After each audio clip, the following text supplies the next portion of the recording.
How you going, man? I'm good, man. Wow, this room is actually fucking beautiful, dude. Like, Yeah, thanks, man.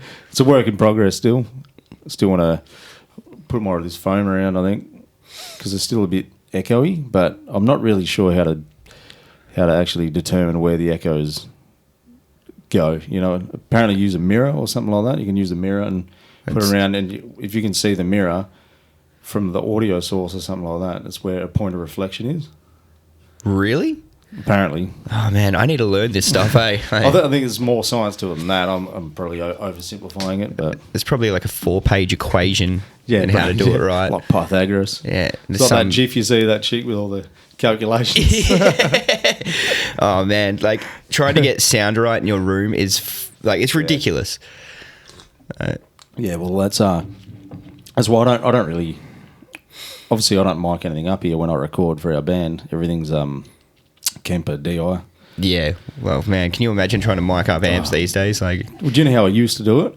When I started recording, it's so funny. I used to have a shoebox, and I had a little MG 100 DFX Marshall. oh, yeah. The Marshall that had like a reverb delay and I think like a flanger or something on there. Had a couple of effects. Oh, yeah. Solid state thing, and it was a combo. And I used to I can't remember what microphone I had. It was like a Shure microphone or something. It was like the most expensive piece of my equipment was the microphone. Was it like SM57, like to the cab? It might have been. And then had it on a shoebox, and I didn't even know if it was in the right spot on the cone.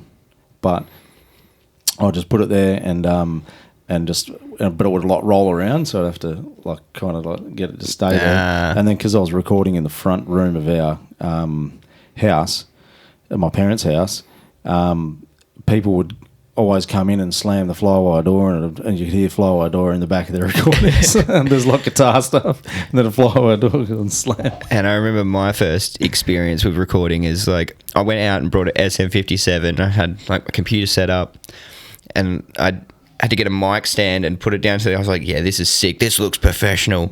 Yeah. And like I lived on the quietest street in the world. Right?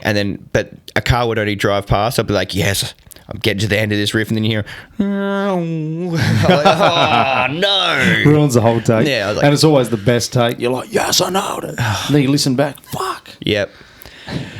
So like every time you listen back and you hear that one string noise that's not meant to be there, makes you feel so shit. Don't some people? I've seen some people that tie tape around like a couple strings. I remember seeing back in the day when Meshuggah was kind of getting big I think it was probably early 2000s. Maybe they were big before that. I don't really know them that well, but I remember one of their guitarists was live. It looked like it was on like a talk show thing or something like that, and he was just playing live, and then he had the drummer, and they were playing all that super weird polyrhythmic shit they play. And I remember a couple of his strings looked like they had white tape around them. Because it was all just chugs, all the gent shit, like jert. It's probably the way to do it. So that way, because he's, sometimes, because I don't know how you play, but I play with a closed fist mostly, and then you play like that, and sometimes your knuckles rub on the strings. Bro, I have my hand like kind of open. I try that, man. I'll get a killer cramp, eh? Oh, I always get my pinky hitting the bottom string. Do you anchor it on the pickup sometimes? I try to, like on the bridge a little bit, and especially with recording, like I swear, like when I'm recording in the studio, my whole body must look ridiculous. I remember for the album we're just finished recording now with all this Filth, I've like practiced every night up until this thing. I was like, I got all these songs fucking sick. Like I was recording myself at home, like to the demos and stuff like that. Yeah. I was like, I'm not getting any string noise. This is perfect. Like, and then like I remember getting into the studio. I did all the hard riffs wicked, but there was this one easy riff where I was like, I'm getting string noise. Like I was like, why on the easiest riff? It's always the way though. I had to get Tristan from Sumo Studios to like kind of hold that one string down that I was like, it was just like.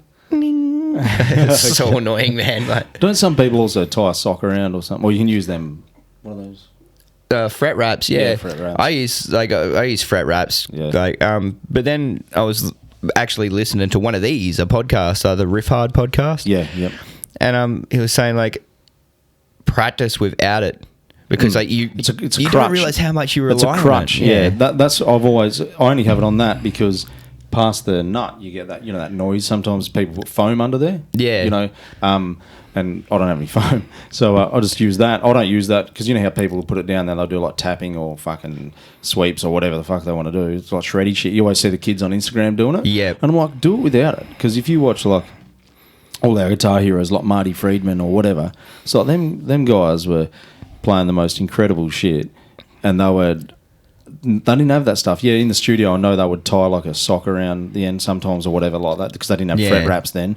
But you see them live, they were shredding all that shit fucking awesome. Hair ties were one that we used to use all the time. Yeah, like. that's right. Yeah, and it's like I think it's kind of, I know I'm going to sound like a boomer for saying it, but it's cheating, really. Yeah, it is. We just get good. You know? Yeah, man, I've like just started to take my fret wraps off because like I left mine at the ATF drummer's house. Yeah. Like, Okay. Yeah. and I was like, fuck. And I was like, I had to like kind of track something that day. I was like, this is so shit. Like I was like I can't practice with that anymore. Yeah. So now like I'll use it in the studio.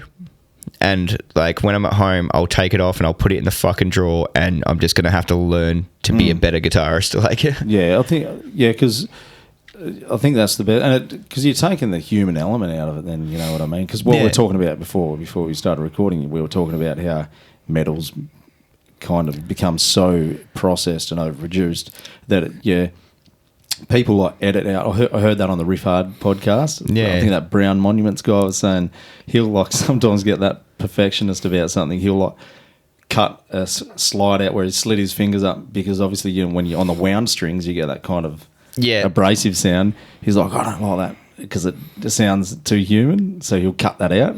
Yeah, I get that because sometimes there's riffs you don't want to hear it. It's like it ruins the flow of the riff because you can hear it like and I get that, but it's I'm definitely guilty now of like using overproduced sounds. Like those Neural DSP plugins sound so fucking good. They do, yeah. And like if you don't have that sound now, like people are going to hear your record and be like, this just sounds like a Metallica Kill 'Em All riff. Like whereas like, you know, like a mic'd up cab. Yeah. Like, But because there's still some bands that are doing it, I guess. Well, there's probably, you know, a lot of bands are still obviously doing it mic'd up the traditional way, and they get an amazing sound, but then you probably really want to get an awesome studio with all the right treatments to get it right. Yeah. Us guys are never going to you're not going to get the quality you're getting with Neural at home micing your cab up probably. Yeah. But I don't know that much about it. Maybe you can, but I wouldn't imagine. Yeah. I may be wrong, but...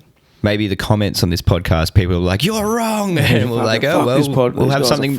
Like, you know, and if they do, then it's just something new for us to learn. Really, yeah, exactly. That's right. Yeah, it's this thing with music is like you never fucking stop learning in this shit. Like, absolutely. Yeah. If you feel like you've stopped learning, maybe it's time to like pick up a new instrument because like if you feel like you've reached your peak, it's like what else can you do? Yeah, well, that's like you know Rick Graham. Not familiar. Oh, he's a guy. He's on Instagram and YouTube, and he's an amazing guitarist. He's got really, really economic playing. Like barely moves his hand and his fingers when he's playing. Super fast, just everything's economy. But like he said, I'm sure he put up a post a couple of years ago, and he was saying, you know, it can be deceptive. Don't let people watch my videos and get depressed about their playing because mine looks really good. He said, but now I'm putting up the best take. Yeah. Because you imagine how many shit takes there were. And that's like me. I'm only like the other day, I sent some recordings through to the guy that mixes and masters our stuff, and he goes, and I said, "Oh, can you just put a bit more, make that lead a bit more wet, just a bit more delay and reverb and that on there?" And he goes, "Oh yeah, no worries." And he goes, "Oh, that definitely sounds a lot better." I said, "Yeah, it covers up my shit playing." Yeah. And he goes, "No, I actually thought those leads were really good." And I said, "Yeah, but they're the best takes. You should see the 500 takes before that." Oh, man. Fucking embarrassing, mate. Man, like that is one thing I've really got to like kind of pick up is my lead playing. Like I'm fine with chugs now. Like actually, like I didn't actually start kind of progressing on guitar properly till I was like past 30, which is like I'm 30. I turned 33 this year. Yeah, okay. Yeah. And like I was always playing in bands, and I was always just kind of getting by. Yeah. And then I'm the same. Yeah. Yeah. I'm the same. Just getting by, and there's so many bad habits I have that I've only just really started trying to. No, one of them I've always had really bad. right and left hand synchronization issues. No, yeah. You know what I mean? Like Yeah. my right's going faster than my left, and if you're trying to do fast like lead runs or something, it becomes really sloppy. And I've always been like that. But I'm so inconsistent. Sometimes I'm okay, and then other times I'm really fucking bad at it. Yeah, man. Do you get like that? I've got so many bad habits. Like I could spend this whole podcast listing all my bad habits. One of them was just picking up the guitar in general, man. Like I get like I said, like I've got to neaten up. Like my right hand, like my picking hand is probably my best attribute. Like I can pick fast. Like, because ATF stuff's all trem and staccato and like very Fear Factory kind of influence. Yeah, it is. You got definitely got that 90s industrial kind of vibe to it. Which sucks because like if the show kind of like, luckily our new drummer, who I can't actually, like I'm pretty sure everyone knows who he is by now, but I can't say who he is. Do you have like band shots and he's blacked out in them with a question mark, like the Stig? Oh man, I don't know if we'd get away with that. They'd be like people. Someone's like, I know that silhouette. Yeah. I know those broad shoulders. Man, like, we just shot a film clip for ATF yesterday. It was like, yeah. It was. How was that? Oh, it was so good. I think we actually did a really good job. Like your best video, you confident? Yeah, well, it's only our second video, like, because you did that other one. We did one with the Drowning, and like, but we had already released the song. Like this time, we're doing it properly. We haven't released the song. Like we're gonna release. Because you released the song, then the video. Is that right? Yeah. Okay. We're just so far behind, and like back then, we were pushed for money. Yeah. Like I'm pretty sure, like we borrowed money from whoever we could to get it because we were like all broke, and like. But now ATF seems to have their life together, weirdly. Like, yeah. Sometimes the stars align. Yeah. Like, we all got decent jobs. Yeah. But, like, in saying that, like, sometimes having a decent job, like, you feel like it kind of affects, like, because you're like, oh, I could be at home riffing. Yeah. Like, Yeah, definitely. Because if you think about it, most people spend, in the industry you and I are in, spend more time at work than what you do at home, really, if you're doing long shifts. And so if you're unhappy at work, you're going to be unhappy when you get home and you're not going to want to pick up the guitar. Whereas sometimes, have a really good day at work and you're in a good mood, you're like, can't wait to get home and play guitar, and you get home and you jump on the guitar. And then other times, I find that I'm like, I can't wait to get home. And then you're sitting in traffic and you start fuming away because of the traffic. And then you get home and you're like, I can't be fucked picking up the guitar. Man, I get and you've been thinking about it all day. Oh, the traffic is the killer. Like, luckily lately I've been working pretty close to home, and in my industry, winter is my friend because like I can't do what I do in the rain. So like through winter I did like 3-day weeks. I was like, I got so good at guitar over winter. Like I was always at home, and then I know, like, my boss will say that I'm never at work, but but he still likes to pay me for it, so that's good. Yeah, that's right. So when are you going to release this video then? We're looking around November. Yeah, okay. And that's going to be obviously the first taste of this new album. Yeah. Is there a name for the album, can you say? Or I can't tell you yet. Brendan will be listening. He's like, he as soon as he hears this, he'll be like, I hope he's probably standing outside that window. He's probably freaking out right now, thinking Mark's going to say something stupid. Like, it's the reason why I don't have a microphone, man. Like, because like I think Brendan's always scared that I'm going to say something ridiculous. Like, is he kind of the obviously the front man of the band and calls the shots kind of thing? Brendan is the only original member left in ATF. Okay. Like, it's only in the last year or so that like Brendan's kind of been able to really let go, like, because it's his baby. Like Brendan has put more work into ATF than what I've seen other guys in their bands do, like, over their whole career. Brendan like only thinks ATF. Like, he's like, I got to do things with it. Like, he is so dedicated to the cause. It's unreal, and it's so good to be in a band with people like that. And like I love him for it. He's insane. Like over the last couple of years, like I've taken on a lot of like some responsibilities in ATF instead of just rocking up drunk and riffing. Like I started doing the social media. Like Brendan and our manager Andrew still do social media, but like I kind of got into filming, trying to film my own guitar videos and shit like that, and like trying to make little promo videos. And so like Brendan's released like some responsibilities onto me, which is cool. Like it's fun because like now it's like a team. Yeah, that's like, right. Yeah, and we still run things like he doesn't have to like, but I find him like running things by me at the moment. I was like, yeah, you don't have to ask me, cunt. It's your van. Like you know, like oh, that's cool. Then that way, at least you feel more involved, and you're only gonna put more positive energy back into the band than if you've got a voice in the band. Yeah, like everyone in ATF has a voice. That's a good thing. Like, me and Brendan we've developed this relationship of working together where, like, yeah, we don't agree on everything. We both listen to two totally different types of metal. Yeah, and it's like he likes his Sepultura. His like Fear Factory, of course. Like, whereas I like my Fit for an Autopsy. I like my Suicide Silence. I like Lorna Shore. Like, I've kind of got into that real like kind of deathcore kind of sound. Like, that doesn't kind of shine through in my playing. I don't know what my playing is, but like it's like I'm trying to add. I'm sure it's there somewhere. Yeah, it might be. It probably shines through more in my new band, Buried Shallow. Like with those sort of riffs, but. Even in Buried Shallow, like it was like me and the singer Charlie, we decided to we need to start a band together, and then we did, and then we got the other members, and thankfully like Brett and Googs, they joined from As Light Decays. Yep. And Brett is... And they've swapped instruments. Yeah, they've swapped instruments, and like and it's working so well. Yeah, right. Like Brett is an unreal bass player. He's a great guitarist. Oh, he's something else, man. Like he writes these riffs, and I just look at him. I was like, I'm never going to be able to play that, you bastard.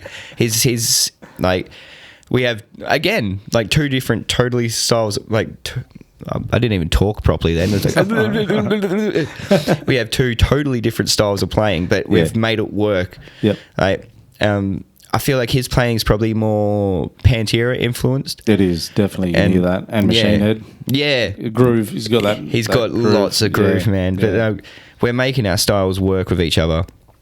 And it's, and Brett's such a smart guy.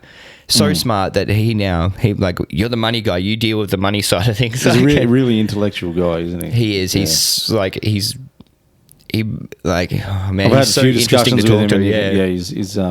He's pretty clued on guy. And the amount of like, you know, like he's a friend more than anything. Like, you know, you can talk to Brett about anything, and that goes for all the guys in Buried Shallow. Like, we're all like, me and the drummer have known each other since primary school. Yeah, he was like my child. We learned our instruments together. Who's your drummer again? Matt Crossley. Matt Crossley. I don't think I've met him.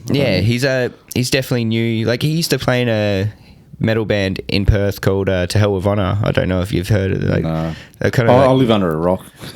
Man, so do I. Like, but it's comfy under that rock. Yeah, and I'm not leaving. Like, oh man, like, yeah, it's been flat out. So how did that come about? That band? Give us a story from the start. Well, Buried Shallow. So you were all obviously in your separate bands. Yeah. So how did this? Yeah, with As Light Decays, they like with the whole like there was a whole COVID thing, and a lot of bands fell apart in the COVID times, like, and which is so sad. Like, it sucks. But so that As Light Decays was kind of, I guess, on the rocks. Like, I don't know, like, I could be wrong when I say on the rocks. Like, there could be, so I don't know too much about it. Like, all I know is that me and Charlie asked Googs and Brett to be in the band, and they were like, yep. Like, so you and Charlie were already obviously just in the behind the scenes kind of decided, let's just start it. Yeah, well, Googs was always going to be like a member, because, like, I don't know if you've met Googs. Yep. To anyone listening, his name is Gregory. But he's like, he's one of the nicest guy in the world. He's so fun and energetic, and like, he's the best drinking partner you'll ever have in your life. Like, and so like me, Googs, and Charlie always, like, you know, we see each other like beer time. Like, it's you know, it's so fun. So like, that was always going to happen. And then we're like, well, all right, we need a bass player. Like, Googs was originally going to be the bass player. I was like, do you want to play guitar like instead? Because he plays bass primarily, hey? Well, I think he played guitar primarily, and then as Light Decays needed a bass player, so he's like, yep, like he'll just get on anything. He loves it. Like, that's good. Yeah, you need a drummer one day. Like, Googs would learn. He'll do it. Like, and his ability to learn anything. Like, it's just adaptable. Yeah, I was like, this is the hardest riff I've ever written in my life, and I'll present it to the band, and Googs will get it in like 3 seconds. So he's pretty good at guitar, is he? Pretty well rounded. You can you show him what you do, like, you know, you'll play it in front of him. He's like, yeah, I've got that, like, and he just got it, like, like he's just got this talent to just like look at something and learn it straight away. He's amazing. Like, I wish I had that for like. That's the one thing. Like, I feel like I've surrounded myself with a bunch of musicians that are way better than me, but it's like it's helping me get better as well. Yeah, that's so, right. Like, yeah, exactly. Yeah, and then after like Googs came in, we convinced Brett to be in there. I don't think he needed much convincing, but it was like, dude, we need a bass player. Do you want to play bass? Yeah. Like, Googsy went out and brought an Ormsby and the same amp as me, so like our tones are like kind of like. What amp are you using? I'm just using a Line 6 HD Pod Pro X. Like, okay. It's old, but it's like he had a Helix, didn't he? Brett's got a Helix. He runs a Helix. So, and then Googs has got the model down from my amp. It's basically the same. Yeah. I think mine's just got more memory space on it or some shit. Like, I still don't know enough about the digital world of guitaring. Neither. I'm like, I played a show the other night with Buried Cello, and Scotty, the sound guy, who was absolutely like, he knows his shit, man. Like, doesn't matter what band I'm playing in, he's always made me sound good. He I was doing a line check, and he's like, whoa, that tone sounds shit. And I thought it sounded amazing. And he literally touched a couple of knobs on my amp, and it just fixed everything. I was like, wow. I think a lot of people play with more gain than they need to as well. Man, I'm definitely guilty of that. Like, everyone thinks more gain's heavier. It's like, I think it's the other way to an extent. Yeah, those mids make it better. Like, but everyone's like, Dime scooped his mids. There's more to it than that. you scoop mids in like a live setting, and it's like all it sounds is like. And that may work in some bands, but obviously in mine it doesn't. You want to have that clarity there and that punch and that punchiness of the mid range. But as soon as he did, I was like, it does sound better, and I was like, fuck, I can't miss notes tonight. Someone's going to notice. You're secretly covering up. And Christian, he's the guitarist in Eviscerus, and Clemo. Yeah, Christian. He's one of my really good friends. Like, actually, like my progression on the guitar, I kind of owe to him. Like, started riffing with him, and he's like he just got me better. Like, I was just like learning with Christian, and like, because he's amazing. Yep. And he heard my tone the other night. He goes, man, like, he might have been drunk, I don't know, but this is what he said. He might say he didn't. I'm on to you, Christian. He says, man, that might have been one of the best tones I've ever heard. I was like, Now he's going to know that Scotty did it for me, and it wasn't me. But what are you going to do? Like, so now I've got to, like, hopefully I haven't changed anything. Just take a photo. Yeah. That's the thing. Like, unless you press save on your amp, it doesn't, like, you know, like, it's not like a Valve amp where you could just turn the knob and hope no one knocked it. Like, yeah, that's right. Exactly. That's the scary thing about Valve, man. Like, imagine if, like, some guy, like, would have setting up the drum kit as you were, like, setting up your amp, just kind of knocked a knob. You're like, oh no, like, where was it? And if you didn't notice either. Yeah. I think a lot of guys I've seen, though, have like a bit of tape or something like that, you know. Yeah, you got to do something. Like, yeah, I'm surprised no amp company ever invented like a button that locks it, like you push in the center or something that locks the knob. Where like generators have that. Like, you should invent that. Lock knobs. That's what we need on amps. Give us lock knobs. Listen up, Mesa. I think slowly amps are going to be on the way out anyway, I guess. See, I think that, but then you hear a Mesa dual rectifier or something like that, and you're like, man, that sounds so Still, nice. Nothing compares, but I think it's the cost effectiveness and practicality of digital is going to just outweigh the pros of a proper valve amp. You know what I mean? They're heavy, they're bulky and cumbersome, and you know, if a valve shits itself, you got to get that fixed, and it's expensive. Whereas digital, you just, you know, like I was listening to a podcast with Gary Holt from Exodus, and he said when he tours, he takes a USB with him and just rents a Kemper. So when they went to like South America, he would just rent a Kemper and just chuck a USB in the front, load his his profiles on there and away he went. He said literally just carried a fucking USB around and a guitar. Oh, and probably a couple of guitars because he's in big bands, but as far as like wasn't lugging like cabs or fucking heads around, and then all your pedals, and then all the other bullshit EQ or whatever you're gonna have with it. I've got to get a camper, man. Like, they're just unreal. Yeah, there's heaps of good things now. You got the Axe FX and the that Quad Cortex and. Yeah. Oh man, that Quad Cortex. Like, so that's the thing where you run neural DSP plugins on it, isn't it? I think so. But I've looked a few reviews up. I'm sure there's heaps of people that have them and are happy with them. But people still, the consensus I saw was that the Axe FX and the Kemper's still a little bit ahead. But they've been doing it a lot longer. So I'm sure when that neural, spends a lot more time with this, they're going to iron out any kinks and. Man, like. Yeah, the Kempers, how much do they cost these days? Like, who do you look at for a Kemper? I don't know, probably three something, 3.2, 3.3. And then the $800 pedal that comes with it. Yeah. Which is ridiculous because I use a clean channel once in both bands. Like, like, I do no clean stuff. Yeah, our other guitarist, Sam, he's like a whiz with digital stuff, and he's got multiple... So for me, like say for a song, I'm like you. I'm kind of like one of the meat and potatoes guys. I'm just like just the bare bones shit. Yeah, and so I'm like there's a rhythm, and then if I'm gonna have a lead, there's a lead, and then if there's clean, there'll be that, or maybe on a verse I've got like an effect on there, like a phaser a bit or something like that. So there'll be like maybe 3, at most 4, and I think there's probably 5 or 6 switches plus there's other ones. You can have a lot on there, but he's got like all this shit going on. He's like, no, because then in the verse on that one, then I've got that slightly more gated than the other one. Then when I go to that one's not as gated, but that opens up for the chorus. But then when we go to the other bit, I wanted a bit more subdued. So he's got, and I'm like, man, you make it so complicated for yourself. But it works for him, and it sounds cool. And if he wants to do that, that's fine. But to me, I'm like, man, I'm going to hit the wrong thing, and I'm just going to not know what the fuck, where I'm at. I'm going to be like, fuck, what the fuck? That's the thing. It's probably not complicated for him. Like, nah, that was probably he's wired to think like that. Me, I'm not the smartest guy in the world. Riff. Like, man, like, I am definitely not the smartest guy in any of my bands. Like, we got like, in ATF, like, when it comes to electronics, Benny, like our keyboardist, is probably like, that guy's played around with like full hardware synths and shit where you got to pull the lead out of one spot, put it in another. Like, he's got all that shit. Like, didn't he go somewhere like Europe or something? He moved to England. Okay. Like, and we're like, oh well, now we don't have a keyboard player. We'll just like chuck him on the USB.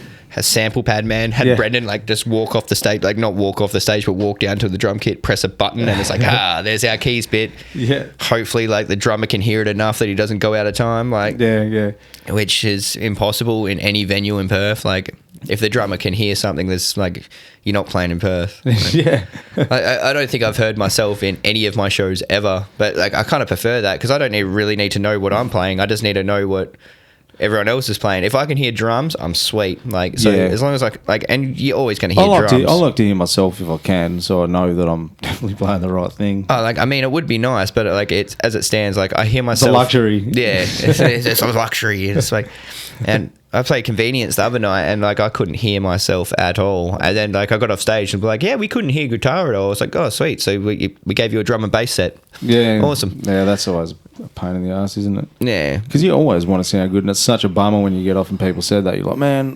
Yeah, especially if you played your heart out. I was moshing, I looked cool. And it's like, I think I was on fire tonight, and they were like, really, I couldn't hear it. Yeah, well, like that was at Barry Cello's first gig. Like. Like, if things went 100% smooth, I'd be confused. Like, because like nothing's going to go smooth your first gig. Like, no, I think any gig really. Oh, bro, like there's always something.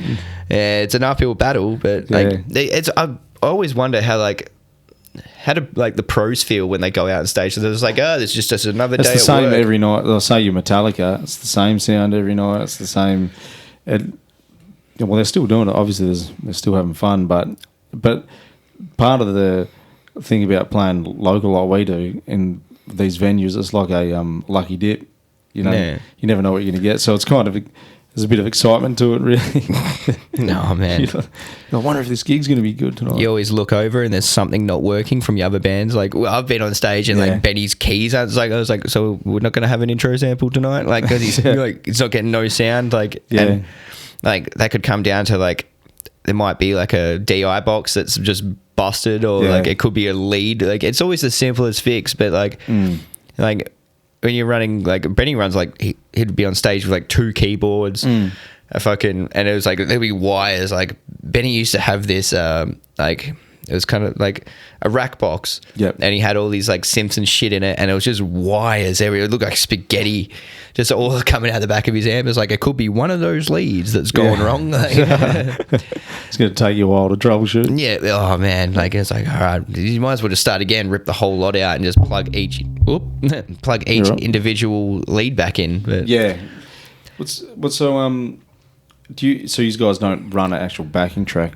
at all, do you? He's like a human backing track. He's basically a human backing track, and like with the keys that he writes, he'll play live. Like, which I think is like, I see bands like playing the backing tracks, and I understand why, because keyboardists are fucking hard to find. They're like drummers. Good one. Anyway. Yeah, they're like Jesus. They don't exist. They're like, you know, like you got to find the right one too. That's going to add the right thing. That's hearing what you know, this is going to make the track better. And they're not just adding shit to the track for the sake of adding shit, but they're adding it because it makes it better. Yeah. Well, like with ATF, there's a lot of space. Because, like, I'm not doing, like... I'm very rarely you'll hear a lead from me. And, it's most of your stuff is mostly fairly kind of straightforward kind of stuff, isn't it? Yeah. Like, it's groovy, kind of straightforward stuff. So there's the room to put... You're not like Dillinger Escape Plan where you got, like, fucking... No, man. Up and down the neck like crazy, and there's that much shit going on. If I could do that, you bet your bottom dollar it'd be like that. Yeah, it's one of those things. Like, it's going to be interesting to see, like, because this album that we're doing, like, we've just pumped out 14 songs in the studio, like, which is a lot of songs. Like it's going to be interesting to see what we do next, because, like, I feel like now that we've kind of like solidified a really strong and like fun lineup in the band. Like we've got like Brendan is one of the most unique vocalists that I've ever heard, and he's always going to be in, like, he's like I said, he's the original member from ATF. Like he's the guy. That's the sound. His vocals are the sound. His lyrics are the, like, you know, like the vibe.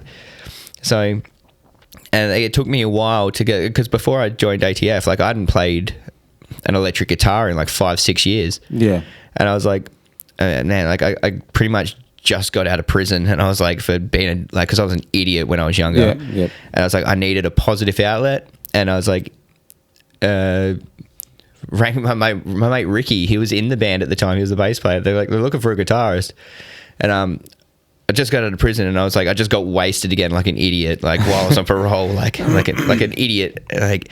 And I rang Brendan, and I was like, hey man, like, so I just got out of prison, and I'm mates with Ricky, and I need a positive outlet, so I'm like, I want to join your band. And he was like, what? And the other guitarist that was in the band at the time, like Brad, who I'm really good friends with now, like, he was like, don't let that guy come to my house. And because I was a nutcase back then. And then, sure enough, like, Brendan goes, no, I'm going to give this guy a chance. Like, and like, he seems like a good guy. He seems like he's would be that kind of guy as well. That because I don't know him very well, but he seems like he's probably had like a rough kind of life, and so he sees anyone else that's had a rough, he probably wants to. He's made something of himself, and people, they want to help other people, makes them feel good. Brendan is definitely one of those people, man. Like, he'll give anyone the time of day, like, and yeah, like, he's definitely like, we've become so tight, like, as friends, like. It's good to, like, sometimes, like, when we hang out, like, after a band practice or something like that, and we're just like sinking beers. Well, he doesn't drink beer, but he'll drink like Jack Daniels or something like that. And, like, we're actually just having a laugh and like not talking music. He's like such a genuine good friend. Like, I love the guy to bits, man. Like, he's and then like we're in a band together, so we argue about shit. I was like, man, like, we can't do that riff. He's like, we can. I was like, we can't. And then we're like, well, we got to find a happy medium. Like, like, who's the main songwriter for your band? Like, who composes the structures of the songs and all that? Who has the say on how that's going to go? Well, like, for this last album, like, most of this album was written by me and Brendan. How do you write? Do you sit in a room with a guitar and then you just play a riff and he's like, oh, I don't like that riff, next riff, and then we have done it like that. But then, like, sometimes, like, I'll like rock up to his house with a USB and I'll just throw it to him. I'm like, look what I wrote. And he'd be like, yeah, man, I really like that. He'll go, no, that's so shit. Like, yeah. So you have like a bunch of riffs on there. So you would have been at home recording for like a couple of weeks or whatever. Yeah, and I'll use like drums and stuff as well. So you program some drums to put on there?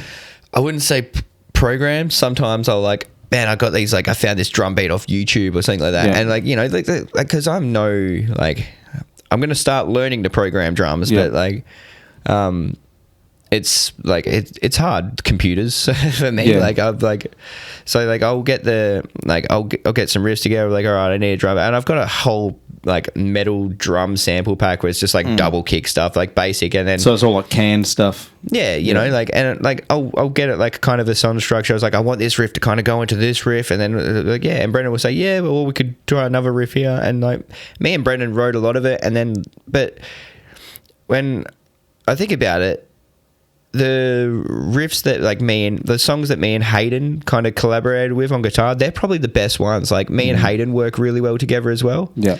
Like, so I'd say me and Brendan for this album kind of wrote the majority of it in my house, drunk as hell, like in my lounge room. And then like towards the end of the album, like there was a lot more collaboration from everyone else. So like we had like the drummer, like he's kind of come in and like we had songs recorded with drums and he's like, can I re-record like all the drums? We're like, yes, you can. Yep. And like he added so much more. Like he's such a good drummer. Yeah. He's unreal. Like I can't wait. Like again, I can't say who he is. Yeah. But you all know who he is. I don't think I do. Yeah. Oh, you will. You will. He's and he's amazing. And like again, he's like another one of my good friends. Like I speak to him like at 5:30 every morning. Like we'll read each other before work and we'll just talk. Like I've got people like that when I'm driving, I'll call them up and yeah, it's I always, for some reason when I'm driving, I always got to be talking to someone. I'll listen to music, but I prefer to talk to people. I just like talking. So do I. That's why I started this podcast. Well, I'll come on your podcast all the time and talk shit about riffs and like. Yeah, man. Yeah. Ah, man. It's crazy. Like I've never done a podcast before. This is my first ever, and I am so unprepared for this. I'm glad we've had like. I don't think there's really any preparation anyway. Really, you know. Yeah, I was like, he's going to ask me something that I'm not allowed to say. It's like that was what I was thinking about on the drive here. I was like, all right, what is Brendan going to allow me to say?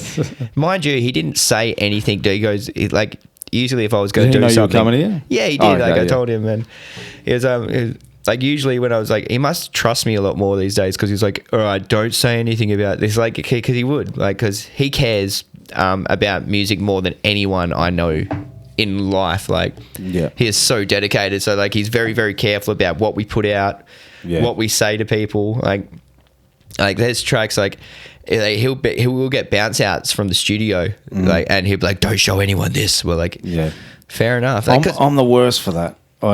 Because I send all our stuff away, and then I get it sent to me, and then I'll say to the boys, "Don't show anyone," and then I'm sending it to people. Yeah, I've definitely got one of them from you. I'm always like leaking shit. Like, and Sam, the other guitarist in the band, he's really good with the numbers. He's always been like a manager at his jobs. Like he's manager of Battery World now, and he used to be a manager of like a bottle shop, and he's done business.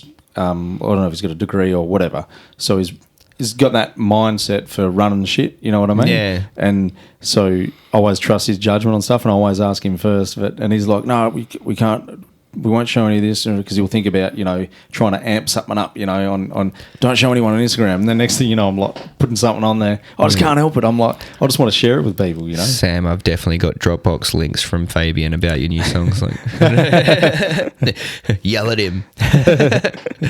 But like, you know, the stuff that Infinite Exile are releasing is off its head, man. Thanks, you got to be hell proud of that. Yeah. We're trying to find our groove with things, because our EP, in my opinion, was good, you know, for a first EP. But I think there's too many different things going on there. There's wasn't cohesive, if that makes sense. I don't think any release is ever going to be as like, you know, like, okay, there's definitely bands that they got together. They're like, this is the sound we're going to have. Yeah. I've never been like that. And I don't know if you have, but like, you know, like I always feel like the sound that I aim for is never the sound that I'm gonna get, because you start getting collaborations. Like with Buried Shallow, there is no main writer. Like every one of us has wrote a full song. Okay. Like, you know, like I wrote the first one. Googs wrote the second. I wrote the third. Brett wrote the fourth. Brett wrote the fifth. We all wrote the sixth. Was there like an agreement, or was it just like, hey, I've got some riffs, and the other guy's like, hey, I've got some too, or was it all my like, I want to write one each? Was it like that, or? I don't know. Like it kind of just like every now and then you get a notification in the group chat of like, I wrote this, and we'll be like, yep, let's do it. Yeah. Cool. That's good. So like I don't think anyone's ever put out a bad riff. But that's the thing, in a band, you can't be soft, because if you know there's something that sounds shit, you've got to say it, because like you're putting your name on that. That's right. And no one in Buried Shallow is precious. Yep. Like if someone's playing shit, like Brett has such an ear, like he can hear things. Like I played, like I was warming up and I played like the tiniest little dead note. My amp was down low, and like my amp, no one in the crowd while I was setting up could have heard. Yeah. But like Brett was near my amp and he heard it. He goes, whoa. I was like, oh no.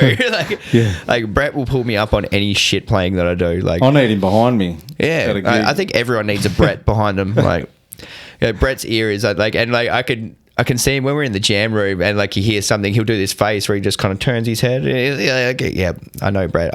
I did something wrong. Like, yeah. Like, which is good, man, because it's like I don't have that. Like, and because you can't hear yourself all the time. No, like, that's right. Unless your whole band's running in ears and it's like a quiet jam, like it's so different. In, like, because once you've got live drums behind you, like on a real kit, like it's so different. Like on an electric kit with like your amps down low and like stuff like that, you can hear everything because everything's so nice. It's running through a computer, producing nice sounds at you, and then when you get into a jam room, when you go to like the rehearsal spaces and stuff like that, you got real drums, your amps up high. There's a bit of feedback coming from the mic because barely any jam rooms in Perth have a perfect PA. Like you always get one that's got a speaker that's a bit crackly. Yeah, definitely. To be fair, the hen house, like the big room at the hen house, that sounds amazing. I haven't jammed there in 10 years or more. We did 2 jams there not long ago. I was like, we've never sounded so good. It's too far though. That's the problem. We just got a vision because it's not the middle, but it's kind of middle ground. It's a good compromise. I didn't know that you lived so close. Like I say close, like it's 20 minutes, but like no one ever lives up this way from me. Like I live the furthest away in my band, so I'm guessing you live the furthest away in your band. And Sam lives in Singleton, so he's pretty close to me as well. And then the other guys, Shannon's fucking way up near Burns Beach. Oh man! And Josh is in, I think, Forestfield, and Callum. I don't even know where Callum lives. Just like in a box somewhere. Don't even know his last name. Like, man, I've got to be honest with you. Like when I was starting Buried Shallow and we are looking for a drummer, I definitely hit up your drummer, man. I was trying to poach him hard. He's Sorry, good, Nah, he's such a good drummer, man. Like he is too, but not. He's in because when we were looking for a drummer, he hit us up. Oh, sorry. I think he hit us up, or we put out an ad or something. I don't remember correctly, probably. But we had Jules, from Patient 67. Yeah, we had him playing drums for us for a bit, just filling in. But he was obviously busy with a lot of other stuff. And so I think Callum might have been the only guy that rocked up. I think we teed up maybe 1 or 2 other drummers, and I don't think that ever eventuated. But he's fucking awesome. He doesn't believe in himself though. He's so good, but I don't think he thinks he's good, if you know what I mean. I'll tell you right now, Callum, really I've never heard you go out of time. So that's what I've always said to the other guys in the band. I've said, man, he's fucking like so bang on. I've never heard him ever go out of time, ever. Yeah. He's like a clock. Yeah. And from a guitarist point of view, that's all we need. Yeah. Like drummers can get away, a guitarist never wants you to do the craziest blast beats. Like, okay, I love blast beats, all I really ask of a drummer is just play in time, because if you're in time, I'm going to be in time. Yeah. And like, because if you're I'm still out- going to be out of time because I'm shit. Man, like there's definitely times where I've like gone to mosh a little bit too hard, and I've gone, oh no, I'm going to find myself. Like, yeah. Or you look at the other guitarists. yeah. Oh fuck! That's The trick is to get your band to a point where like you're playing late enough that everyone is drunk and they don't notice. Like headline gigs, because like then no one's gonna know. Yeah. Like, you can play anything as a headliner and they'll still love it. That was shit. You're like, I played 80 dead notes like, in one song. My guitar wasn't even turned on. I had it on the tuner the whole time. Oh man, like I remember like our second ATF's second time we're playing Slayfest. We're like, my guitar was working, everything was good, and then like we're like the intro sample started playing, and then we've gone to like after intro sample, we've gone to launch into the first note, which is like, but we played the song "This Is Misery" and it goes like hell prominent kind of like picking, and it was just like our other guitarist was away for that gig. So I had no one backing me up, and it was just quiet. Like it was like the biggest stage we had ever played on. Like there's like an outdoor stage. Like you're looking down. I was going, and Brendan like saved the show. Like my wireless broke. Like literally, I had a dodgy lead on my like $700 wireless that should have been fine. You know, and like Brendan's like, oh, we've got a technical issue, and he sold it. And like I ran off stage like all the way to like behind the sound desk, grabbed my lead out of my bag, and then like ran back up to the stage, plugged it in, gave a thumbs up, and Brad goes, all right, we're going to try this again. And he's like, and it worked. It was a great show, to be honest with you. But like, it was like trust of like everything works fine. And then like at the last second, my lead decided to go. Nope. Yeah. That's the funny thing with them wirelesses, because I used to have a, I think it's a Shure wireless. Sam's got it. I sold it to him. And now he's got all the problems. no, it was a good one. But the thing is with that, where it plugs into the transmitter, it's the shittest connection. It can snap so easy. You know what I mean? It's so dumb. Why not make it fucking? You're going to be moving around. So why do they have to make that so flimsy? Yeah, the Sennheiser one I got, it's got like to plug into the battery pack, like the lead that goes to the guitar. It's a normal like 1/4-inch jack or whatever going to the guitar, and then there it's like a proprietary one. It's like their own one, isn't it? Headphone jack, but it's got a spindle on it, so you can only like it'll push in and then you screw it in, and you can't use any other lead. I was like, I could get so many stronger leads. I've gone through 3 of those. Well, that's leads like this now. one. Yeah, it's got like a proprietary 3-pin kind of thing. No, so yeah, it's I've like seen if you them. break it, you have to order it off them. I had one of those Line 6 G10 relays where it's like a USB like charger, like I know the one you're talking about. And it's like a little dongle you plug in. It looks like had it, and it like just stopped working. It was overheating, flashing. Like it had like your Xbox used to get that color ring of death. The red like, ring of death. Yeah, like I used to have a red flashing light on that when it died. I was like, oh, for fuck's sake! So like I cracked the shits. I threw it in the bin. Like, and this is like they just came out. I threw it in the bin and I went and just like borrowed my mates for a bit because I had shows coming up, and then I eventually brought another one. But like I went to go download some like Line 6 tones from the Line 6 website, and like as soon as I clicked on the Line 6, like logged in, it came out. It was like, if you have purchased a G10 relay, we are recalling them all, because I was like, motherfucker, like I just binned it. like how much was it worth? I can't remember how much I paid for it. Because it was a long time ago. They just came out, and they're like, everyone was like, they're the greatest wireless ever, because like there's no like wires. It's just a little dongle, and like to be fair, those little dongle ones, they're all good until your jack gets a little bit worn, and it, like you throw your guitar a little bit too hard, and your dongle goes into the crowd. Oh yeah, right. I've had that happen, man. Like I picked up my like guitar, I was trying to look cool or whatever, and I've like done a thing where I've kind of like thrown my guitar, and it just came out the bottom of the whoop, and just into the crowd. I was like, can you just get the guy down there? Like, hey, Mark's wireless has fallen into like on the microphone, man. Like it was like ridiculous. Like, well, I bought one of them. Have you heard of the X-Vive? X-Vive, heard of them? Nah. Okay. A guy I know, he bought some and bought a set, and then he told me about them. And because the thing with the Shure wireless I didn't like was wasn't rechargeable. I know most of them aren't. The good ones, you've got to buy your own batteries, and I just think it's wasteful, to be honest. And I just can't be fucked with batteries. So I bought this other one. It's rechargeable, and they're awesome. They work really well, but the design of them is so shit because they've got like the guitar jack, and then it's on like a hinge thing, and just wherever on the guitar, it's just always getting in the way, and the on switch is on the side.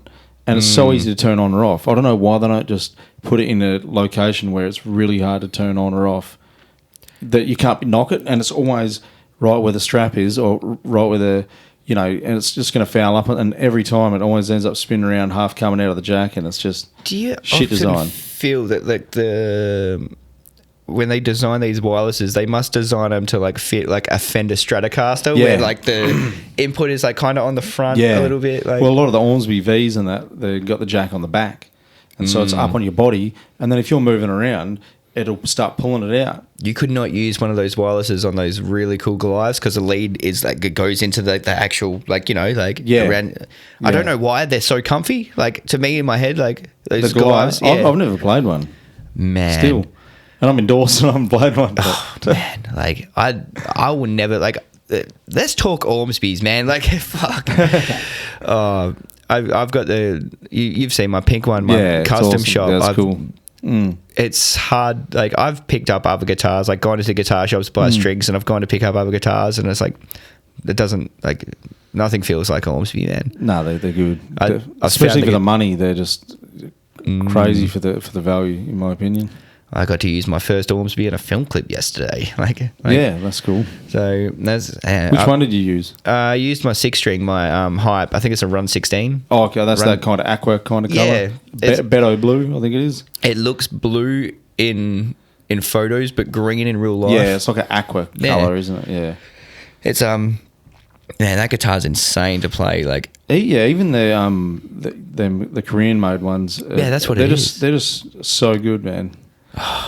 Man, like I remember Tristan, like from Sumo Studios, the first time he heard me, because like he dealt with like my guitars on the Misery Season album, and I was playing like Schecters and LTDs, and they were just like they had Floyd Roses in studios, but the way that I play like is like not good. Yeah. Like, we had such a hard time recording that Misery Season album because of my shitty guitars, and then like he was probably expecting like the same shitty kind of sounds, and I've rocked in with like a Korean built Ormsby, and he was like, "Oh, I've never heard one of these." And then like I plugged in, he's like, "I never want to record with anything ever again." Like, so what made you buy that guitar? Because I'd wanted a guitar without a Floyd Rose, and like I walked into Mega Music and I seen that Ormsby, I seen that fishhook headstock sort of thing. I was like, yeah, that's the guitar I want. Yeah. And I brought it, and then I was like, this is the only guitars that I want. So I went and brought the custom shop. Actually, Brett, he just like picked up a Goliath, like the bloodstained Goliath, second hand, and I was like, I played that. I was like, I want to convince Brett to sell this to me. Yeah, I love a headstock though, personally. I love a headstock too. Like, man, you've got a lot of Ormsbys now. Yeah, I've got a few. Yeah. What's your favourite? They're not all on display. It's got to be the green one. It's the green one and this one. And on that white one, I'll plug it in, and when we've done this podcast, that thing, the sound on that is insane, man. Do you have all of them in different tunings? No, just drop A. Everything's in drop A. Yeah. So I keep it pretty simple. But the standard pickups on them are so good. The ones just the Korean made ones, they're just fucking awesome. Like you see on the Ormsby group, are you on that? On Facebook? The GTX. Yeah, GTI one on that. Yeah. And GTR, whatever. And you see people on there, everyone, they're like, oh, I'm buying an Ormsby. Can these fit the Fisherman's in there? So just buy it with the pickups that are in it, and you'll be really surprised at how good they sound. 100%. Because you see all these people, I want to get some bare knuckles in. I want to do this. I want to do it. Just trust me. Trust Perry's science. He knows what he's doing. They sound fucking awesome, man. Yeah. To be fair, as far as like active pickups go, like those Fishman influences sound unreal. Like I can't stand EMGs anymore. Like, yeah, they're so overused. yeah, they like when you put an EMG in, it's like, oh, it sounds like it has an EMG in. Yeah, But like, hey, I had no idea that the Dinos are active pickups. yeah, they look like a passive. So They're made to look like a passive, but they're active. here's a funny story about young Googs. Yeah. So like, it was like a couple of days before Buried Shallow's first show, and Googs has gone to plug his guitar into practice, and he's like, "Man, my amp's fucking up. Like, fucking, I don't know what to do." I was like, "Bro, just chill out. We'll reboot your amp at my house, because we got the same shit." Yeah. So I was like, "Bring it around to my house. We'll just reboot your tones up from my computer. Everything's going to be sweet. We'll figure it out. I've got a backup plan if your amp is fucked. I know people with the same amp. We'll set it all up. You'll be sweet." He's like, "Oh, okay." And then like, just out of curiosity, he went and plugged another guitar into it, and he's gone, "Man, my Ormsby's fucking up. I don't know what it is." And he goes, I was like, "Bro, I'll look at it. And like, it's probably like maybe take it to Ormsby." Man, he like he brought it for Mega Music. He goes, "Man, like I can't figure out what's wrong with this guitar." And they just unscrewed the back plate, and it was just the battery. He had no idea that there was a battery in the back. Some people leave I didn't know this till recently, because I've never really owned active pickup guitars. I used to have one or two ESPs with EMGs in them, but I didn't know that if you leave the cable plugged in, it'll drain the battery. Yeah, I never knew that, and I always do it with that guitar. It's like completing the circuit sort of thing. Yeah, and because I'm a lazy prick, I just leave it plugged in most of the time. But I try to remember to unplug it. But I didn't realise that, because I've always had passive, so I've just always leave it hooked up. Man, Googs was so relieved to know that it was a battery. Like, and then I thought about it. I was like, man, you've had that guitar for months. Like, I've seen you leave it plugged in. How did that battery last till now? He's been playing the guitar for 8 months, and like yeah, I'm surprised. Is it because the Dinos run one pickup? There's like powering less or something? I don't know. I don't know. Yeah, I don't know. Not sure. Again, answer these questions in the comments, because we're learning as well. Like, surely there's someone that's got to be. Yeah, maybe Jack probably knows, but that pickup sounds awesome. Yeah, man, the Dinos, and the neck on them is unreal. Yeah, so thin. It's like, I love the line at the back of it too, like the finish on it. Like, it's so good. Awesome guitar. Yeah, we recorded all our stuff on that for the upcoming, our upcoming release. It'll be next year at some point. We're still writing for it, but all the stuff that's been recorded has been recorded on that, and then the leads I've done on that and on the White V. Yeah. Because I like the active sound. It's good for the rhythm stuff. But for the leads, I just prefer to use the passive. Man, like, personally, but yeah. Like we were saying about like tones sounding like overproduced and stuff like that. I was at a punk show on Tuesday night, and like I said, man, I found out two things. Like, A, I'm too old to be going out on Tuesday nights and coming home at midnight, and going to work the next day. Oh, that's why I take the next day off. Oh man, the second thing I learned is that punk, the guitar sounds real. Like the guitar, I went and seen Pennywise. He had these like dual rectifiers up there, like full stacks, not half stacks. It was like stadium sort of shit. He's not fucking around. And it sounded so real. Like, I was like, man, that sounds like a real tone. And like, even like he wasn't running any kind of digital setup. He was running like old Ibanez guitars, and like, like with stickers all over them and shit like that, like full punk shit, man. Like, and like it was like, I've been, since that show, I've been like given, like, because I was punk before. I listened to punk before I listened to metal, and I've been getting right into punk again, and like listening to their records, I was like, the guitar sounds so nice. Like, it's like, they're not doing that crazy shit that we're trying to do in our bands, like they're just banging chords out, like bar chords, like sometimes that's all you need. The guitar sounds so nice. That's almost been lost now in this in this pissing contest of metal. Like, it seems like in metal everyone's just trying to just one up each other. Not locally, I'm talking in just the metal scene in general. It's just trying to get more extreme, and which is only natural, I guess. Always trying to push the envelope. But I wonder what would happen if we just backed it off a little bit, and just to see what will it like refresh people's memories? Yeah, like, we haven't heard this before. What are they? Yeah, we could be going about this the wrong day, right? Like, maybe just do some 3-chord songs, it'd be fine. No one would notice. Like, I'll say, because I think about this all the time. Like the average punter doesn't play an instrument; they just like the tunes. Yeah. So like, will they notice that? Like, do they notice that? Like, we played a bung note in that last song, or like, you know, like they're probably like, yeah, keep it real. Yeah, like because like I don't think they're like a guitarist is always going to be impressed by another guitarist that's doing an amazing thing, but like the average guy like who doesn't play guitar, he's impressed by the whole band. That's right. So like that's like your Polyphia just released a new song. Yeah, and I'm not really into them, to be honest. I can't get into them. But when I was watching the video, I saw someone's comment and they said something like that was a reaction video of these two African American guys in the US, and they do reaction videos to metal because they used to listen to rap. And it's just cool seeing their take on it. And I think they're called Lost in Vegas. Look them up; they're cool. Yeah, and you can tell they're just not into it because they don't play any musical instruments. And in the comments, people like to get Polyphia. You kind of it's mostly musicians are into them because it's really intricate stuff. Me myself, I find it gets in its own way. There's too much shit going on. It's like they're just trying to. It's super pretentious to me. I can feel that, but like at the same time, I like Polyphia. Like there's a lot going on, and they're playing a lot of notes. But like it's like they're really smooth. I found. I was like, wow. Like it's kind of like I get the love for it, but me personally doesn't do anything for me. I reckon the best way to hear that would just be light a big joint and just kind of like sit back and just listen to it, take it in. Like, it probably is better. Yeah, like that. Yeah. Like, like I have a mixed bag of music that I listen to. Like I'll go through days where I'm listening to hip hop. I love my kind of Jurassic 5 kind of hip hop, and then like I'll spend some days where I'm listening to the Black Dahlia Murder.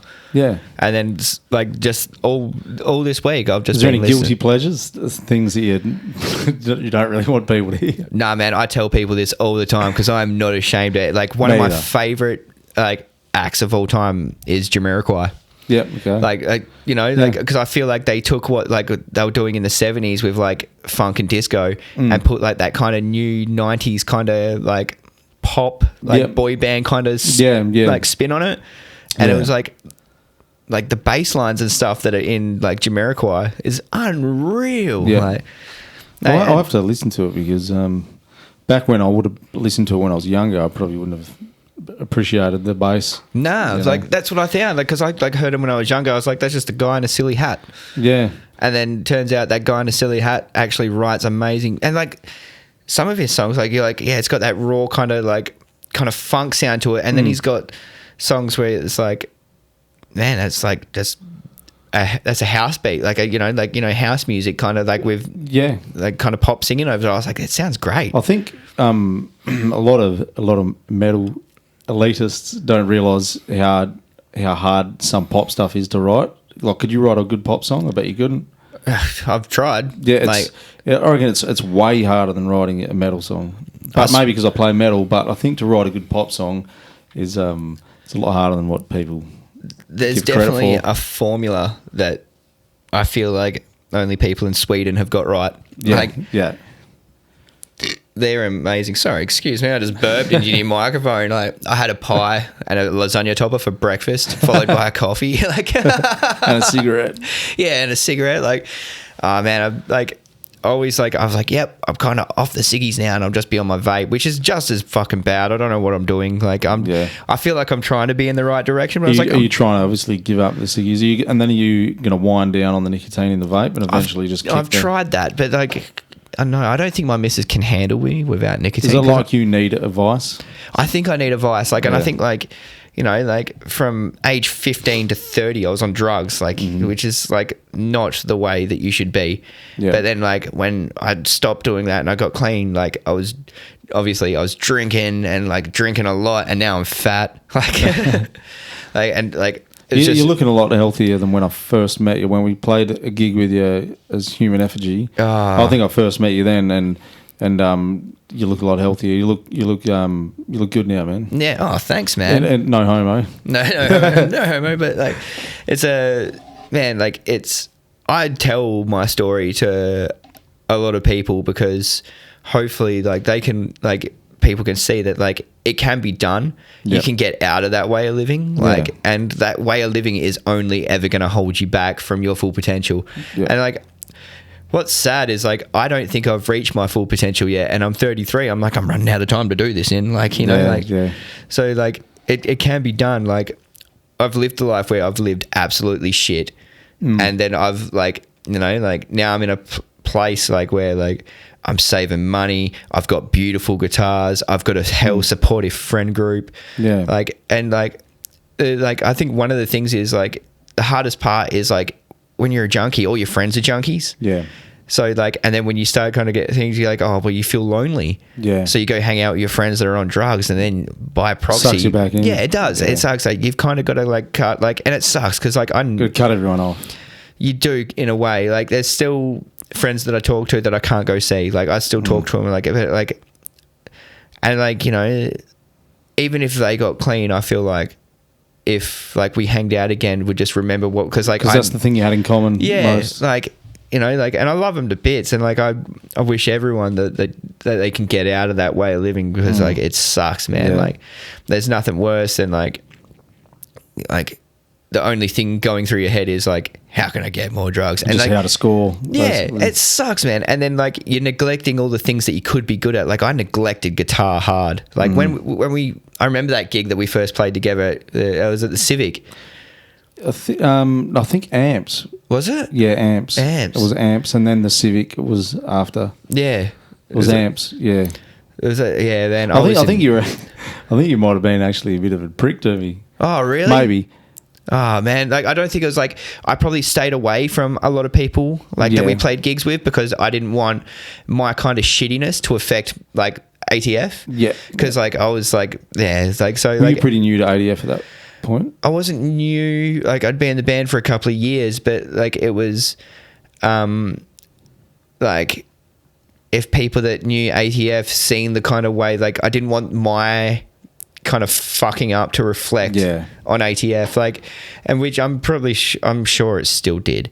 Like it was like I was a nutcase, like, and like, so like I stayed away from a lot of people in the scene. It wasn't until I got clean that I started making like kind of friends in the scene. Like I started hanging out with like Luke and all the Baby Suspect guys. Like shout out to you guys, like fucking yous are the, like Christian and Luke, especially Jesse and Brody. Like whenever I talk to them, they're the most supportive kind of friends you could ever have, and they're always good for a laugh. And like Luke is like one of them. He is the most empowering human, like, you know, like and like he says like to me all the time, he goes, man, you're doing fucking well. Like you didn't start adulting. You're what people learn from like in their 20s, you're trying to learn in a smaller amount of time now. So like, so like Luke kind of refreshes my brain about it. I was like, yeah, maybe I am doing okay. Like, definitely, man. Don't be too hard on yourself. You got to give yourself a pat on the back. Oh man, I'm sorry if I was a prick. I wasn't meaning to be. No, it was really, there was nothing, man. Yeah. I'll be thinking about this when I go to sleep tonight. I was like, what did I fucking do? I thought, even it's vague to me. I think you were getting off stage, and then I think I asked if you needed a hand with something, or you were just, oh, no, fucking got it, or something. I don't know. Oh, man, I was probably just high as shit. Like, yeah, I can't remember. It was nothing, man. I didn't hold a grudge over it, obviously, you know. Yeah, well, we're here doing this podcast. And I got to be in your cool film clip. That was fucking rad, man. That was a rad day. Yeah, that was cool, yeah. And like, when I drove out there, like, my phone lost reception. Like, I couldn't get in. I was like, I don't have his number, man. Like, I can't go. So I was like, we're just going to have to stay here, and hopefully someone on the side of the road could pick us up. I'm like waving at cars and just looking at me. Like, it was loose. Cool. Like Joseph did such a fucking good job on that film clip, man. Like, yeah, definitely. Yeah, did a good job. What who filmed your latest one? Vin from Tempest Rising. I thought I saw him in a photo. Yeah. Like he's a good dude. He's a solid dude, man, and he's got such a creative eye as well. Like, I think he's new to the whole kind of video thing. Like, he's done a few, but like, he mainly did photos before, didn't he? Yeah, well, he did the Buried Shallow photo shoot, and like that was some of them photos are awesome, man. Awesome photos. That was my first experience of working with Vin, and like I've gone back to Brendan like in ATF and said, man, we got to use Vin for shit. Like, yeah, because they got that cool like edginess to them, but not edgy in the cringe way. They got that cool metal edginess to them. Yeah. I reckon he captured it really well. Well, that's the thing, man. Like when you're watching photos being taken, you're like, that is going to be fucking cringy. Like my missus like seen photos of Vin taking photos, and she was like, that's going to look so shit. That's going to look so... And then she's seen the photos and she's like, this looks amazing. I was like, yeah, because like to look natural, you've got to kind of look unnatural. Yeah. And that's the hardest part. Like even with video clips, when we're doing a video clip recently, we were... you get to like over exaggerate everything for video. Like that's what the guy that was filming it was saying. Elliot Charleston, don't know if you know of him. No. Oh, he's done some stuff for Patient 67 and Confession and not sure who else. But and he was saying, you know, you get to really exaggerate your movements and you feel silly doing it. Yeah. But then you look at it on camera and you're like, oh, I'm not really moving as much as I think I am. You think you've really been outlandish, but you're not really. And then I'm remembering like Korn videos and that, you know, how they're like jumping around being crazy back in the 90s. Yeah. And I'm like, they must have been just giving it their all. That's the thing. Like, I'm so worried that, like, when I'm filming the film clip, that, like, if my hands are in the wrong spot just because I'm, like, being, like, I can't have that. Because, like, there'll be some guitarist out there, it's like, his finger was on the 5th fret instead of the 6th. You know, like, and, like, he's dead right. Because, like, you know, like, I felt like I actually played yesterday in the film clip, like the song, like, but then... I also had these thoughts. I was like, how the fuck am I going to play this song live? Because like we just happened to do the film clip for the song where I've got the hardest riff, like the verse is like, it's really fast picking, like the riff's like no no no no no no no no no no no, like it's just nuts, like and like I'm like, how the fuck am I going to like trend pick that whole thing? Like, and I'm trying to do it in the video. My hand was just like, after like we did so many takes, so we did like. Each member did like 3 individual takes and stuff like that, and then we did a heap with the band, and then we did like tried to do like a costume change, like and then like I feel like we put a lot of effort into this, and then we had. I'd be keen to see the video because I'd be keen to see how it turns out, because obviously Vin's new to that area. Yeah, like I've seen maybe 4 videos of Vin's, and they were really good. Like, and some of them for like pop. Like pop videos, man. Like, like I didn't know like Perth had pop stars like coming about. Like, I think I know of one or two. Yeah, definitely. But I didn't know that either until a little while ago. Just on Instagram, you stumble upon certain things, and I thought we just had metal bands. It turns out I got to get out more. Yeah. There's a whole nother side to music that like I feel like we neglect because we're busy doing our own things. Yeah. Like, man, I want to go out and experience like more Perth punk bands, like some rock bands. Like my cousin was in a band that did really, really. I don't know if you heard of him. He was in a I don't know if they're a rock band. They're an indie rock band. I don't know what but they sounded good. They were called Sugar Army. Like, I remember seeing them at the Big Day Out. Okay. I remember watching, like, Channel V one day, and they had a film clip on Channel V. How do you get a film clip on Channel V? Like, remember that shit? Like, yeah. I was, like, at home, let's watch it. I was like, that's my cousin. That's my cousin's band. They're like, what the fuck? Yeah. Yeah, they did really well. I think they played their first show in ages, like, at Christmas time last year. Okay. So, like, they all had kids and stuff like that. Like, yeah. And, like, obviously, like, when you're a musician first, but then you fall in love or whatever, and then you like meet a family. Sometimes like your kind of musician responsibilities get a little bit neglected, which is fair enough because kids need parents. Sometimes life gets in the way. Yeah. How do you find balancing being a father and music? Well, I've got a really good wife, so like I definitely can attribute that to her. She's just recognises that, you know, this is a big passion of mine to play music, and it's a big part of my life. And then I was playing guitar before I met her, you know. Yeah. And the thing is, I was in bands before we had the kids, so it's not like I had kids and I wanted to start a band. Yeah. Because then it would have been like, nah, you know. Yeah. But you got to be a dad, motherfucker. Yeah, but because you're kind of doing them both at the same time, you're just working around each other. And I definitely don't get as much time as I'd like to do the music stuff. But at the same time, then I'm spending good time with the kids, which is rewarding in another way. And at first I wasn't, because I'm not a big kid person, to be honest. I never really planned to ever have kids or anything like that. But then when you have them, you're like, man, kids are fucking awesome. It turns out I actually love this little human that I made. Yeah, they're awesome. So So yeah, at first it was a bit of a struggle trying to balance it, but now I get home and I muck around with the kids, and then when they go to bed, they'll go to bed by like say 6:37. I'll come in here for an hour and fuck around on guitar sometimes, and then till say 8:00, and then we'll go watch some TV and go to bed. How the fuck do you get your kids in bed by 6:37? Like, Mate, you've got parenting down. I don't fuck around. Yeah. That's the thing, man. Like, because like my missus doesn't want kids, and I'm good with that. Like, because like, which is sweet. But shout outs to you, Kayla, and not giving me other responsibilities. Yeah. Like, man, like when she goes out and she knows I'm having a day off work, she'll give me a list of the bare minimum of what I have to get done. Yeah. Like, she goes, you can't just spend all day riffing. You got to do some stuff, all right? But you can riff most of the day. Like, and like, luckily she doesn't want kids, and neither do I. Like, but if I had a kid, like I'd have to have like a little girl, because I could not picture, and there shouldn't be another one of me, because like I'm a nightmare, man. Like I could just imagine like me going like, if I had a little girl, I'd be like, oh, could you reckon you could put your toys away? And she'd be like, yeah, sweet. And then you do it. And if I had a little boy, like, can you put your toys away? He'd be like, fucking as if, cunt. Like that's not happening. Like, yeah. I couldn't have like I could have a mini version of my girlfriend. Sweet. I could not have a mini. I couldn't deal with him. I can't deal with me. Yeah, you never know though, because you want them to obviously be the best they can be, you know, and you want to instill respect and good morals in them. So you kind of can try and mould them the way you want, you know. But in saying that, our oldest daughter, she's got autism, and she can be really hard work, but she's awesome. She's so funny and so unique, and that. But she's crazy sometimes, and man, sometimes it's wild. Man, like I don't see like autism as a bad thing, really. No, like, it's really good. She's so unique, so smart and clued on. And to be honest, I think I'm probably a bit autistic, because I've got some strange things I do and obsessions I have, and and things that I see her do, and then I recognise that myself, and I'm like, maybe, you know, that's she inherited that off me, maybe, because now I've recognised that, you know. Now she's been diagnosed. Now I can't.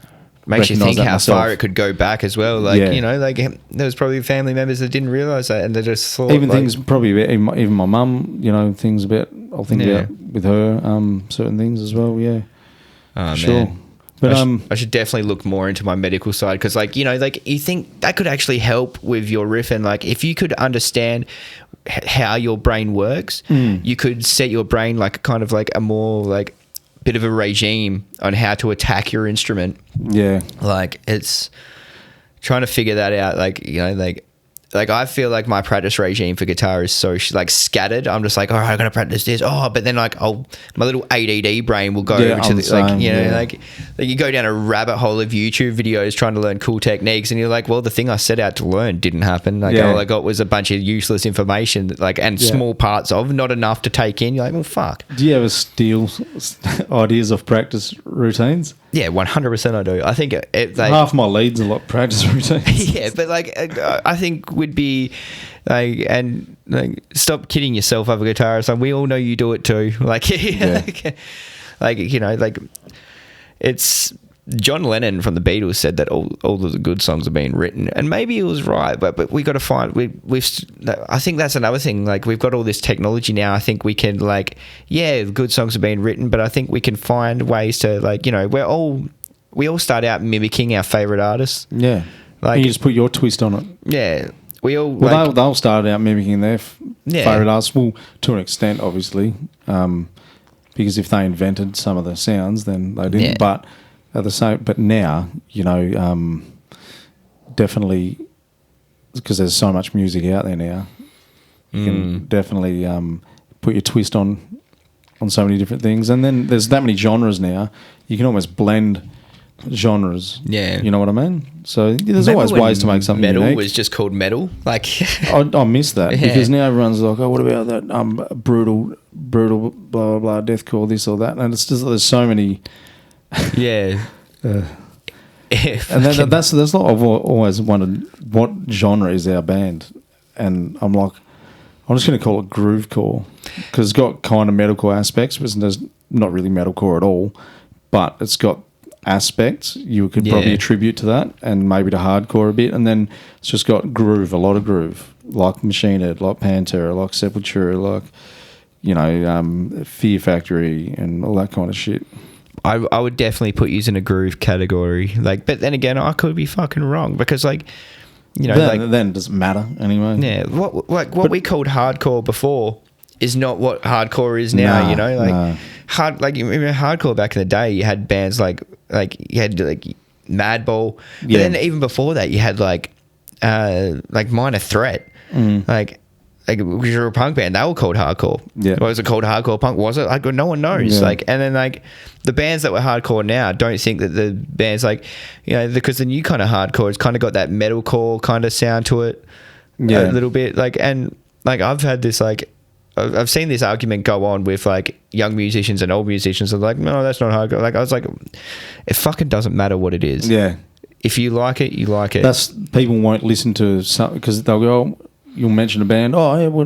So what do they play? And you might say, they're deathcore or metalcore. They're, oh no, I don't listen to. No, but they're not strictly that. Just have a listen. Maybe you like it. But there's some people that'll just dodge a band just purely on the genre they think they've heard it's in without actually hearing the band.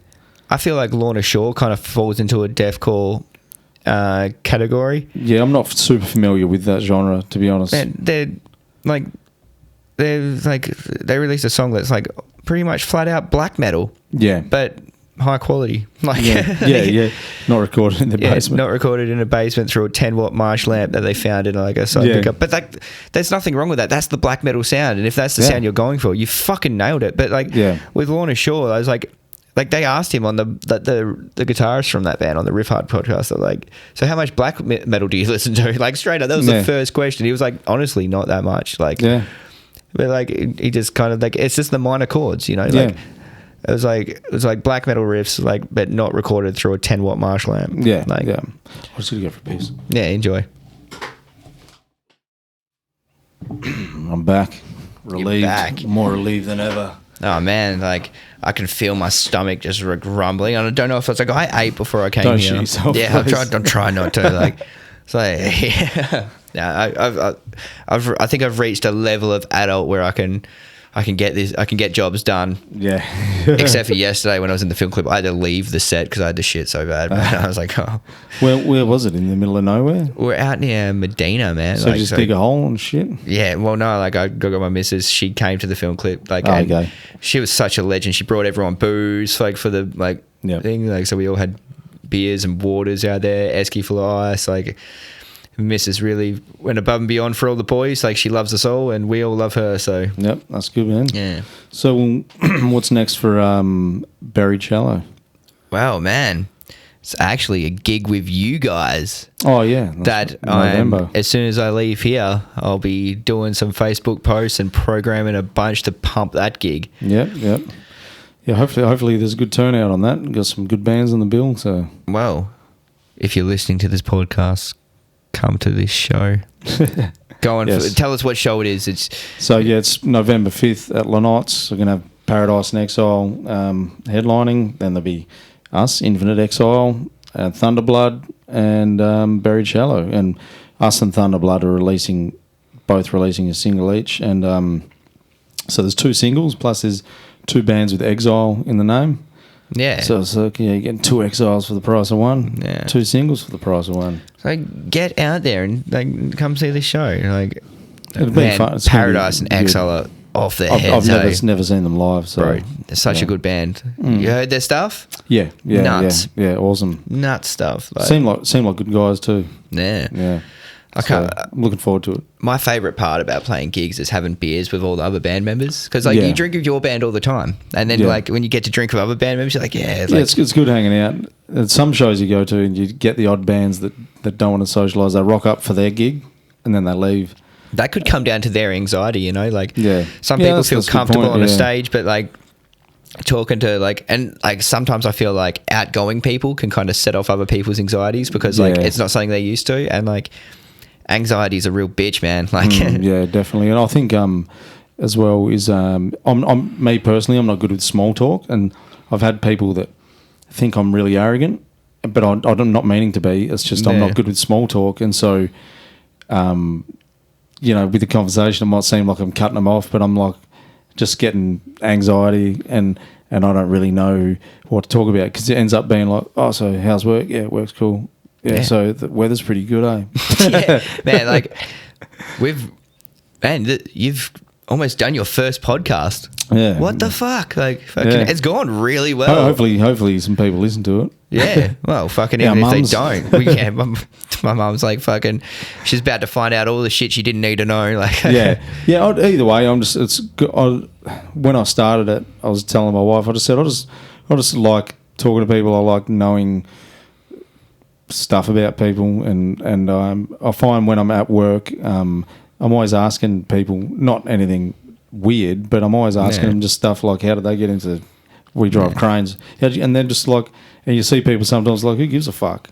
And I'm like, oh, okay, I just want to know about you, man. I just want to know what makes you tick. Why? And some people think it's weird, but maybe that's just, I'm just weird like that. And I just like knowing things, and I said I just love chatting to people, and it'd be cool to sit down and chat. And then some people are like, oh yeah, but heaps of people doing podcasts now, you won't make any money. I'm like, I'm not going to ever make the money I make at work doing a podcast. Or for that matter, playing music, like, you know, like it's fucking... Yeah, people are like, oh, you won't really... It's like, man, you're not in it for the money, man, because you think about everyone in your band, the collective incomes you all make. Do you really think you're going to be making, you know, in the hand $1,500 a week every band member? What band would make that kind of money, really? No, that's none. That's, unless you're fairly up there. What band's going to be making $6-7 grand a week? Do you ever get the feeling that all the rappers in 2000 spent all the music money, like with their film clips that look like cheese graters and shit? Yeah. Fuck you guys, all right? He's ruined it for the rest of us. You spent all that money on jewelry and cars and fancy film clips. And women. Yeah, and women. And now we got to fucking take our really expensive guitars into bushland to film clips. Thanks, guys. You fucked it for the rest of us. Fuck you, 2000s. Man, Buried Shallow, like... It's not at all how I wanted it to happen. Like I wanted to have a release out before we started playing gigs, but you can only piss with the cock you've got and the cards you were dealt, man. And the cards we were dealt is like, we released a Facebook page, and the day we released a Facebook page, we got hit up for gig offers, and we're like, well, fuck. Like, I was like, how can you offer us a gig? You've never heard anything. But they're like, oh, we're confident that you will be all right. And I was like, fuck, we got to bring it, boys. Yeah, everyone in the band's got good musical backgrounds. So, I can't wait to hear more from you. I've heard little things here and there, but definitely keen to so what's the plan? You write an album, obviously? We're going to do an EP launch first. We're going to do an EP. When? Well... or is that a secret? No, this is not a secret. I'm going to tell you right now that as of next weekend, we are starting to track drums for the stuff. Like, it's like we've demoed everything. Everything is demoed. We're going to start tracking drums. How many songs? I want to do a 5-song EP. Okay. With one single and a clip. That's my plan. You know, like this is where the job thing comes in. Like, when you're all working, like, you can't expect your band members to go. Like, none of us live at home with our mums. You know, like Brett owns a house, Googs owns a house, Charlie owns a house. Me and Matt rent. I'm looking to buy a house. You know, like, me and my missus are saving up money so we can, like, you know, get ourselves a base. Like, I found, like you know, get some debt. Yeah, I fucking can't. Like, I just paid off all my debt. I paid off like all. I got debt free like a couple of months ago, and I was like, I'm free. And the missus like, you want to buy a house? I'm like, yeah, fuck it. I've been in debt my whole life. Like, at least this is a positive debt. Yeah, that's right. You can always, worst case scenario, at least you got an asset, you know, backing it up. Just might mean less Ormsby's for a little bit. Yeah. And, like, which just sucks, like, because, like, I love going to Ormsby and fucking talking shit with Perry, like, and Jet and, like, all those guys, man. Like, man, Perry can have a conversation. He's so good to talk to. Like, he's got stories, man. He was telling me about his wedding. Yeah. Oh, my God. His wedding sounded like the most lit party I've ever heard of, man. Yeah, he's got some stories for sure. Yeah, fucking love that. Shout out to Perry for making the greatest guitars, man. Legend. Yeah. Oh, well, we should probably wrap it up then. Yeah. Yeah. Thanks for coming on, man. Man, anytime. I'll come hang out with you in your beautiful home, in your beautiful little music room, anytime you want, man. Yeah, no dramas, man. We should get a bunch of us in here. You're gonna have to buy more microphones. And cameras. Well, one of my bandmates said, "Oh, we should have us all on there," and I'm like, "Well, one who wants to listen to our band talking shit with each other. No, you're wrong. People do, because like, I don't know if you've heard this rap group Coast Contra. Like they did this like they were like freestyling raps and shit over a podcast. Okay. Like it was just them like in this setting that we're in now. But they're like, and like they spit some fire, man. Like if you're into hip hop, check out the group Coast Contra. There you have it. They're nuts. Yeah, well, this bit small, this room, I think, but see where it goes. You know, I'll never say no to things.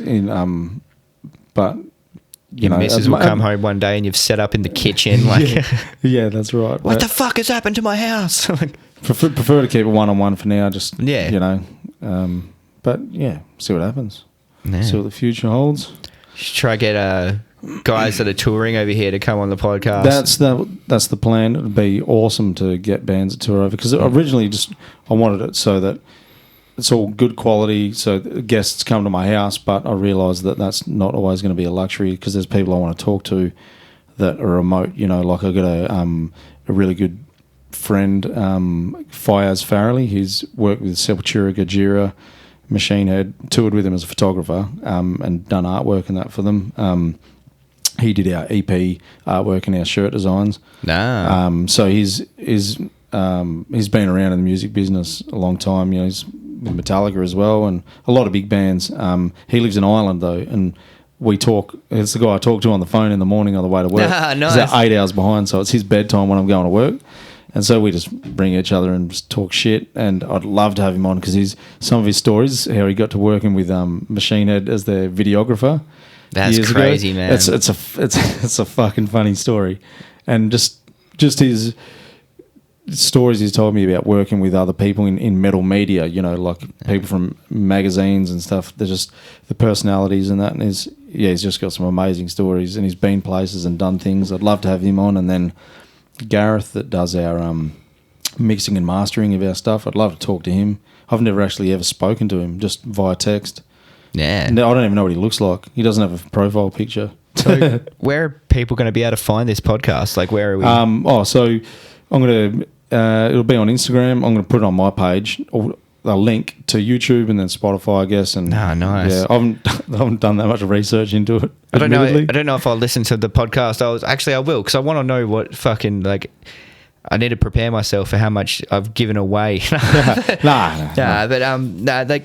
I'm always looking for a new music podcast to listen to, and I think I've ran out of Riff Hard once. Like, I'm fucking waiting. I think every time there's a new one out, I'm always keen to jump on that. So that's a good podcast, that one. Man, they've changed the way I approach the guitar. Like, so shout out to those guys. The episode you sent me was really interesting. With the Will Putney from Fit for an Autopsy. Yeah. Like, because he doesn't tour with them or anything. He just writes them. Yeah, that's bizarre.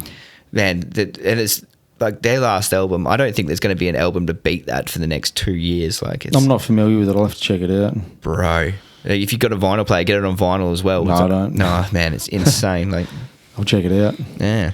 Oh man, thanks for that. No worries, my dude. Let's fist bump. We might even catch it on a. Yeah, see, it might be somewhere on there. Yeah. All right. Man, cheers. See ya.